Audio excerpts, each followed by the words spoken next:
The snowstorm had barely lifted when Silas Hart, a soldier who thought he had left all combat behind, unexpectedly followed his German shepherd, Ranger, into the quiet woods of Fox Hollow. There, under a large tree, he stopped abruptly. Two little girls, no more than 7, sat barefoot in the snow, their pink dresses torn, their lips cracked from the frost. One looked up with sunken eyes, leaned close to her sister, and whispered words no child should believe. "We were bad, and our mother left us here." In that moment, Silas realized this was not a rescue, it was a reckoning, and Ranger had led him straight into the fight to save 2 shattered lives. The snowstorm had passed, but Fox Hollow still lay buried in silence, as if the whole valley had been swallowed by glass. Pines leaned under the weight of frost, their limbs sagging like mourners, and every sound seemed to sink into the pale air before it reached an echo. Silas Hart moved along a familiar trail, his heavy boots crunching through drifts that were already beginning to crust over. At 38, he carried himself with the reluctant discipline of someone who had learned to survive by repetition. He was tall, broad in the shoulders, his body marked by the years he had served as a combat engineer overseas. His face had become a map of both resilience and wear. Brown hair, once clipped to regulation, now uneven and threaded with gray beneath a wool beanie. A beard trimmed by habit rather than vanity. Eyes of a green so pale they sometimes seemed carved from the very ice he walked upon. He did not come into these woods for beauty. He came because walking meant silence, and silence kept the nightmares just far enough away. Beside him padded Ranger, a German shepherd whose presence had long since ceased to be accessory and had become necessity.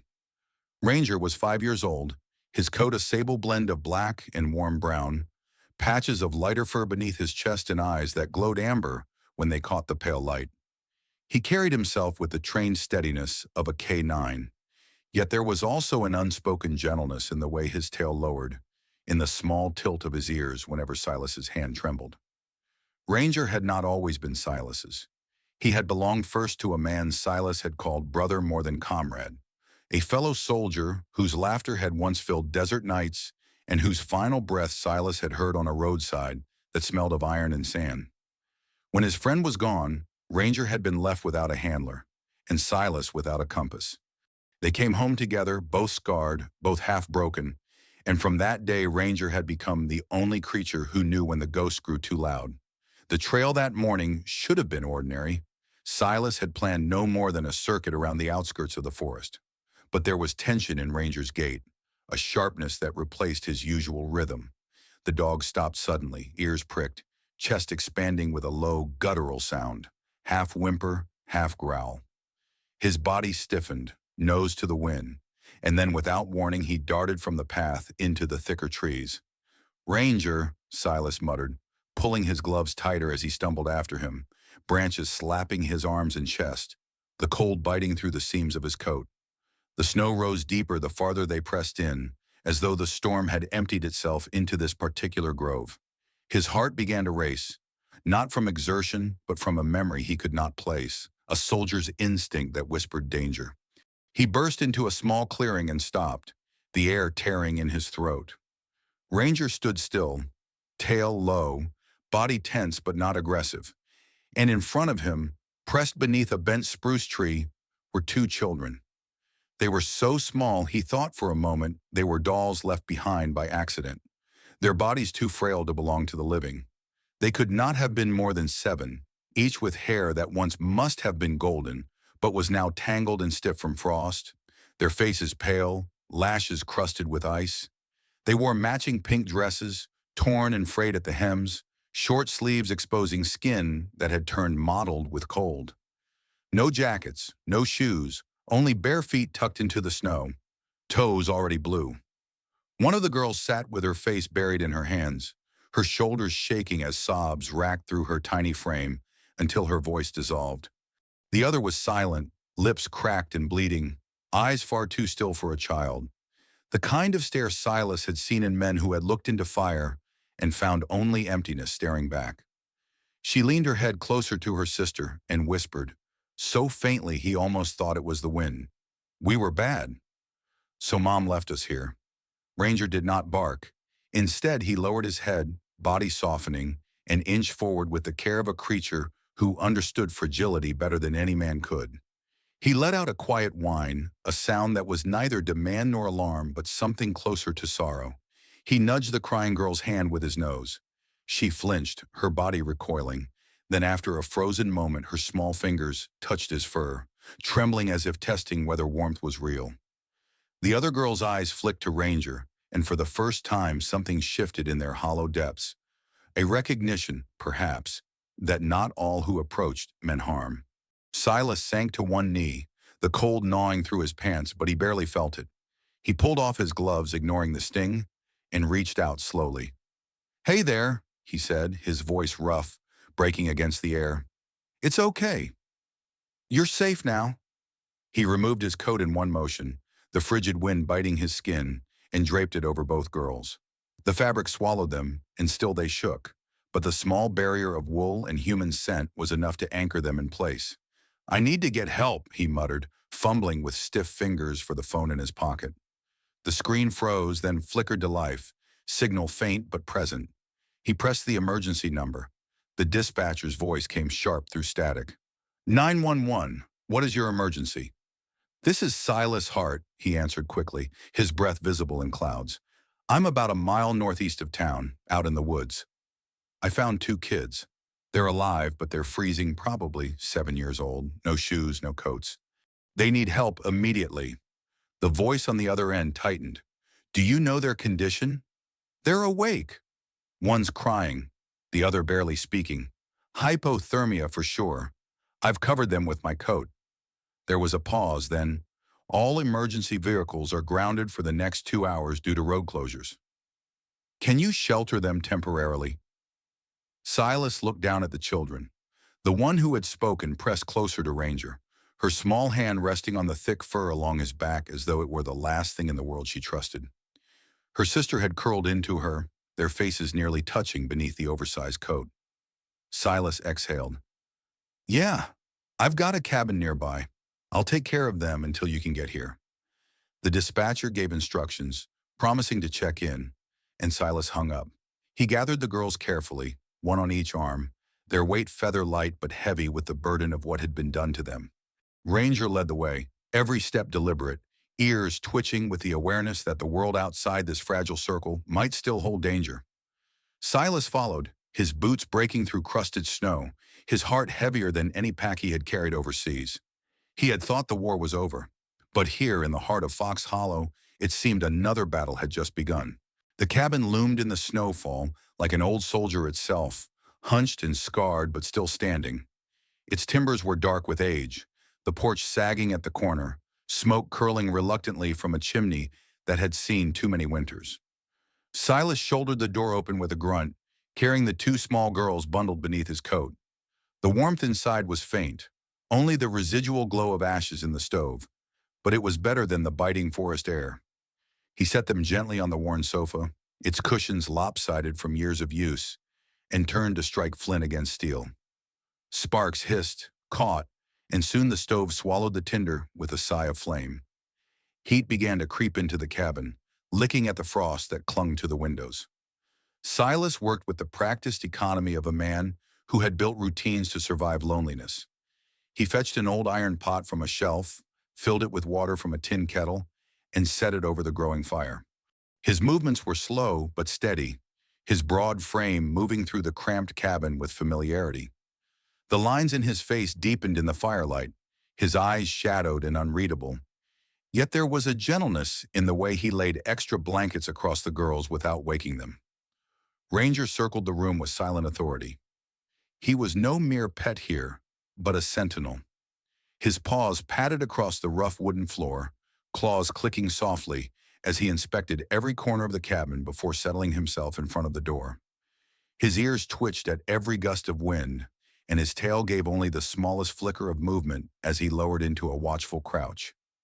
From time to time, his head turned toward the girls as if to confirm they were still real, still safe. The twins stirred fitfully, eyes darting even in sleep. Silas studied them in the lamplight. Mabel, the quieter one, had hair that fell in tangled curls around her small face. Her lips cracked from cold. Maisie, who had sobbed until her voice was hoarse, clutched the corner of Silas's coat even in her dreams. Her tiny fingers knotted like roots. They were fragile, yes, but in their faces he saw the stubborn spark of survival. He remembered men he had carried out of blast zones who looked less alive than these children did now. When the oatmeal was finally ready, Silas ladled steaming portions into two chip bowls and set them on the table. He crouched before the sofa, voice lowered. "It's warm," he said, the roughness of his tone softened by effort. "Might help." But the girls only stared, eyes wide, their bodies tense as if bracing for something. Then Ranger rose. He walked over, sat beside the couch, and rested his chin gently on Mabel's knee. Only then did her small hand reach for the spoon, trembling, and Maisie followed her sister's lead. Silas exhaled, relief breaking across his face in the subtlest way. Later, when the bowls were empty and the children drowsy, Ranger did something unexpected. He rose, padded across the room, and nosed open an old cedar trunk that sat untouched for years. From inside, he tugged out a stuffed rabbit, its fur matted, its ear torn half off.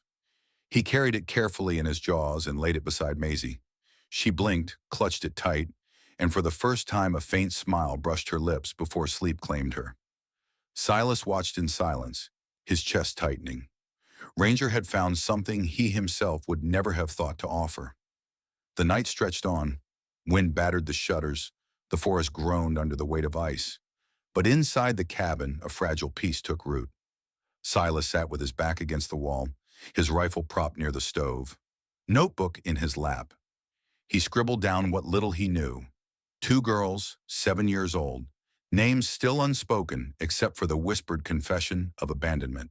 He wrote their condition, their refusal to eat until Ranger approved, their exhaustion. It was the soldier's instinct in him, cataloging, preparing, making order from chaos. By morning the storm had eased. Light seeped through the frost-caked glass, pale and reluctant. Silas stepped outside, drawing his coat tighter against the brittle air. Ranger bounded into the snow, nose low, tail stiff with purpose. The dog paused near the tree line, ears pricked, and began to dig with frantic precision. Silas frowned, boots crunching as he approached. Ranger's paws sent snow flying, revealing a corner of plastic. Silas knelt and pulled free a half-buried bag, the kind used to seal documents against weather. It was scuffed, the edges stiff with ice, but intact. Inside were creased papers, a county guardianship order naming Marla Voss as custodian of Mabel and Maisie Whitlow, a benefits card listing the children as dependents, and 2 photographs.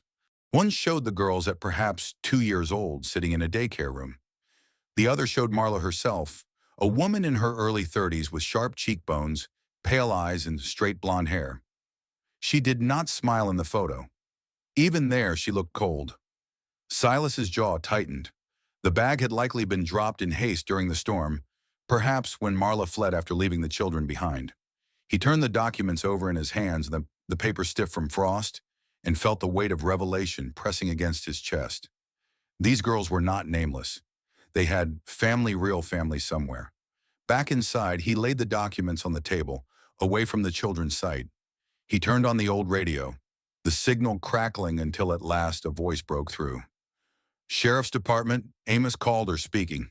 Calder was a man Silas knew only by reputation, a sheriff in his 50s with the kind of gravel voice that suggested decades of weathering not just Montana winters, but the darker storms of human behavior. He was said to be broad-shouldered, built like the rancher he once was before he put on a badge. His hair had gone iron gray, his mustache thick, and his eyes were a stormy blue that missed little. His moral compass had been set by loss early in life. The death of a brother to an accident no one took responsibility for, and since then Calder had devoted himself to making sure neglect never went unanswered. "Sheriff, this is Silas Hart," he said, voice steady but urgent. "I've got 2 children here, twin girls about 7. Found them in the forest last night, hypothermic but alive. Ranger uncovered some documents this morning. You need to hear this." Calder listened as Silas read the names, the guardianship order, the details on the benefits card. There was a silence on the other end, then Calder's voice dropped lower. Their mother, Nora Whitlow, 34. Car accident put her in a coma years ago. She came out of it last month. Memory's patchy, but she's been asking for her daughters. No one's been able to find them.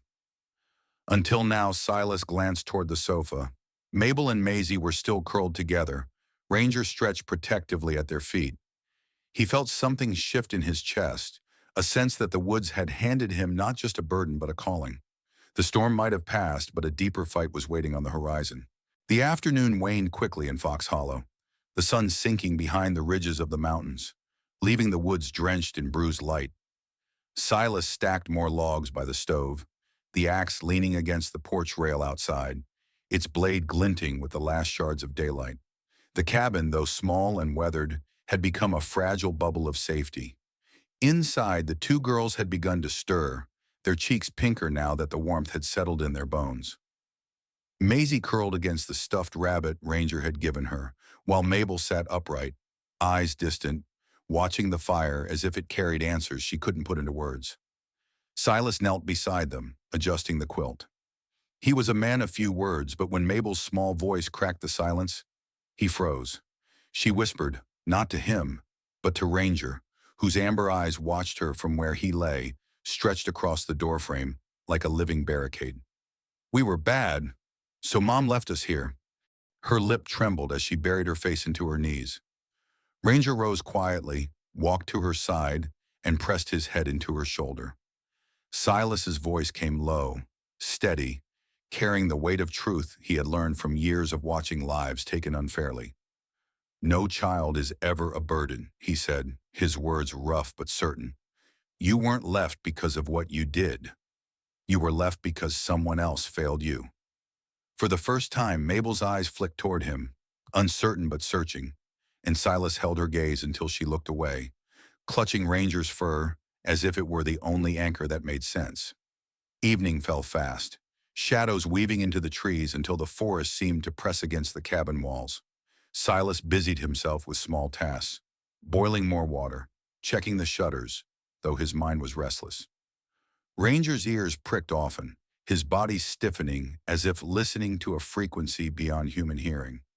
Then came the moment that shattered the quiet, a low growl, deep and guttural, rising from Ranger's chest. He stood, hackles raised, staring toward the window. Silas reached instinctively for the rifle propped by the stove, his combat instincts igniting after years lying dormant. Stepping outside, Silas scanned the snow with his flashlight. That's when he saw them, prints pressed into the fresh powder near the tree line. Too large for children, too small for his own boots, the stride uneven, hurried. Someone had been circling the cabin, watching. He crouched, brushing frost from the impressions, the beam of light catching the edges of tread that looked worn and frayed. His stomach tightened. These were not old. Whoever it was had been here moments ago. He returned inside, bolting the door, his face set in stone. The girls had fallen asleep again, curled together on the sofa, but Ranger refused to lie down. Instead, the dog sat upright, ears twitching at every groan of the timber, every sigh of wind. Silas checked his radio, making sure the sheriff's channel was still clear. Amos Calder had promised to send deputies as soon as the roads opened, but until then, Silas knew he was alone. Night deepened. Hours passed in tense silence, broken only by the crackle of the stove. Silas dozed briefly in a chair, rifle across his lap, until Ranger's sudden snarl jolted him awake. The latch rattled. The door trembled as if shoved by a violent hand. Silas rose, his heart pounding, when the wooden frame bucked under the pressure. Ranger launched forward, teeth bared, just as the door cracked open and a figure lunged inside. She was thinner than her photograph, face hollow, eyes wild and glassy. Marla Voss, early 30s, blonde hair tied back in a greasy knot, a once fashionable coat hanging loose over her frame. Life had not softened her, it had sharpened her into something brittle and dangerous. Years of scraping by in trailer parks, of manipulating paperwork for government checks, had given her a cunning edge, but also an unrelenting desperation. In her hand gleamed a jagged piece of metal, sharp enough to wound, crude enough to reveal panic. Ranger struck first, clamping his jaws around her forearm before she could swing. Her scream tore through the cabin as she stumbled backward, thrashing against the weight of the dog. Silas lunged, grabbing her wrist and slamming her against the wall, his voice thundering with command he hadn't used since combat. "Drop it!" She fought, eyes blazing with a fury born not of courage, but of fear. Ranger growled deeper, holding her in place, the metal clattering to the floor at last. Silas shoved her down, pinning her with a knee, his free hand reaching for the radio clipped at his belt. "Sheriff Calder, this is Hart," he barked into the static. "I've got her." "Marla Voss is here. Send backup now." The line crackled, Calder's gravel voice replying with terse urgency. "Hold tight. Deputies en route." 10 minutes, Marla writhed beneath him, spitting words through ragged breaths. "You don't understand," she hissed, eyes rolling with a manic gleam. "They were mine to care for. She wasn't supposed to wake up. Without them, I have nothing." Her words came out broken, jagged as the life she had tried to piece together with lies. But Silas heard none of it as excuse.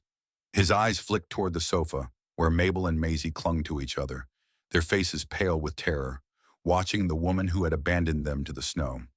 Silas tightened his grip, his voice low and final. "You left them to die. That's all I need to understand." Ranger released her arm at his command but stood poised, teeth bared, ready to strike again if she moved. The cabin filled with silence, broken only by the labored breaths of the woman pinned to the floor and the whimpers of two children who had finally seen the face of betrayal made flesh. Outside, the night pressed harder against the walls, as though the forest itself bore witness to the reckoning within. The county courthouse stood like a stern sentinel against the gray sky, its brick walls stained by decades of Montana winters. Inside, the air smelled faintly of dust and coffee, the murmur of voices hushed as the bailiff called the court to order. Silas sat on a hard wooden bench near the back, his shoulders squared, his jaw set in the familiar mask of a soldier who had learned how to wait through things he could not control. Ranger sat at his feet, freshly brushed, his coat shining under the pale electric lights. The German Shepherd drew whispers from the gallery dogs were not common in courtrooms, but Sheriff Calder had pressed for an exception, insisting the animal was not a pet, but a witness, a guardian as vital as any human in the case. At the defense table sat Marla Voss, her appearance stripped of whatever sharp edges she had once wielded. Her blonde hair hung limp around her face, her clothes replaced by the gray uniform of the jail. She looked smaller without the chaos of the forest around her, her pale eyes darting nervously as though searching for an exit that no longer existed. Her voice, when she finally spoke, carried no conviction. She mumbled about hardship, about desperation, about doing what she had to do. But her words fell flat against the weight of evidence. Judge Lorraine Pike presided from the bench. In her 60s, with silver hair pulled tightly into a bun and reading glasses perched low on her nose, she was known for her no-nonsense fairness. She had raised 3 children on her own after losing her husband in a mill accident, and her sense of justice was tempered by years of refusing to let grief turn into excuse. Her voice was steady as she read the charges. Falsification of documents, child endangerment, abandonment of minors, psychological harm inflicted on dependents.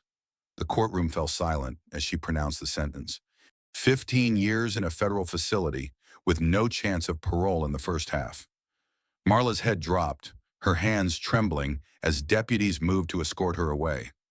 Silas exhaled slowly, the sound nearly lost in the hush. He felt no triumph, only a weary relief. Ranger pressed against his leg, as if sensing that what lay ahead would not be victory celebrations, but the heavier work of healing. Days later, under a sky that still carried the smell of thawing snow, Sheriff Amos Calder drove his battered Chevy truck up the narrow track to Silas's cabin. Calder was a man of 56, his hair iron gray beneath a weathered Stetson, his frame still thick from years of ranch work before law enforcement hardened him further. His eyes, stormy blue, had seen too much human cruelty to be surprised by it anymore, but the lines etched at their corners revealed a softness he rarely allowed others to see. He had lived alone since losing his wife to illness, and though he never spoke of it, his grief made him protective of children in ways that felt personal. Silas stepped onto the porch as the truck ground to a stop. From the passenger side emerged a woman, small in stature but radiating an anxious energy that made her presence undeniable. Nora Whitlow was 34, though sorrow had aged her features. She was pale from months in a hospital bed, her auburn hair pulled back in a neat bun that wavered in the breeze. She wore a nurse's coat borrowed from the clinic in town, though her hands trembled as she buttoned it tighter around her. Her green eyes searched the cabin, wide with hope and fear so interwoven that neither could be separated. Before Silas could speak, Ranger moved.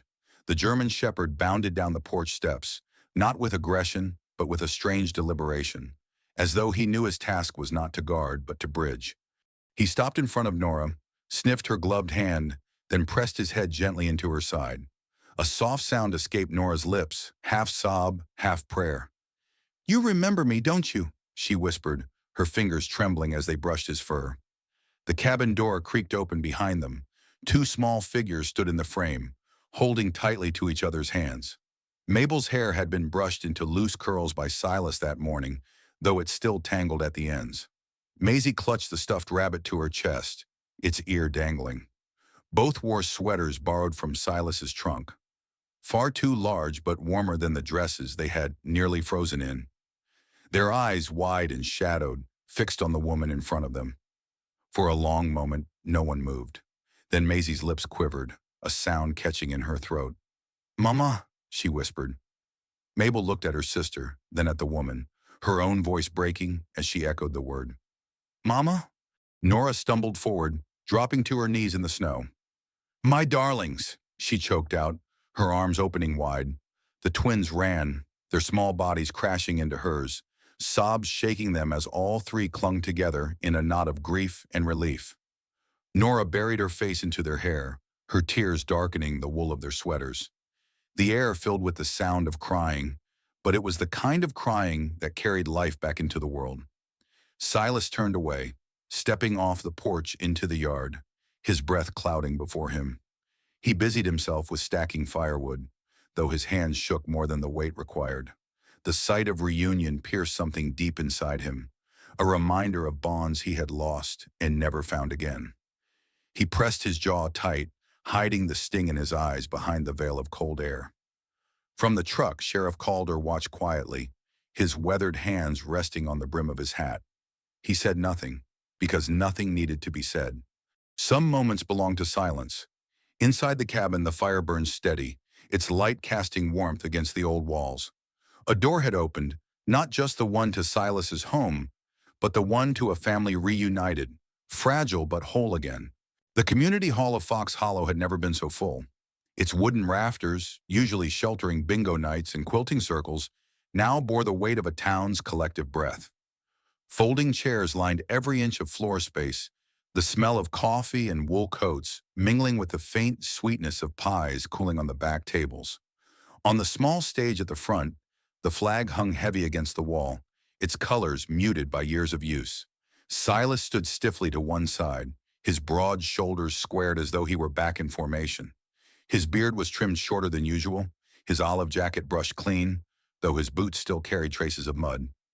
Ranger sat beside him, his sable coat gleaming, ears forward, posture calm but alert. Sheriff Amos Calder stepped to the podium first, his Stetson held respectfully at his side. His storm blue eyes scanned the crowd, his voice gravelly but steady. "We gather today to honor not just a man, but a companion who reminded us of the courage still left in this world." He gestured toward Ranger, whose amber eyes flicked to Silas as if asking permission to move. Calder's words painted the picture of the storm, the rescue, the guardianship that went beyond duty. When he finished, the hall held its breath. Then came the moment. A deputy in crisp uniform carried forward a velvet box. Inside lay a red and gold ribbon with a bronze medallion shaped like a shield. Calder knelt slightly, looping it gently around Ranger's neck. The dog blinked, sniffed at the weight, then sat upright, accepting without ceremony. The applause began softly, then swelled until the rafters trembled. Yet it was not the metal that stilled the room, but the small voice that rose from the front row. Maisie, her hair brushed neatly and tied with a pink ribbon, stepped hesitantly toward the microphone. She wore a pale dress under a cardigan too big for her shoulders, and she clutched the stuffed rabbit against her chest.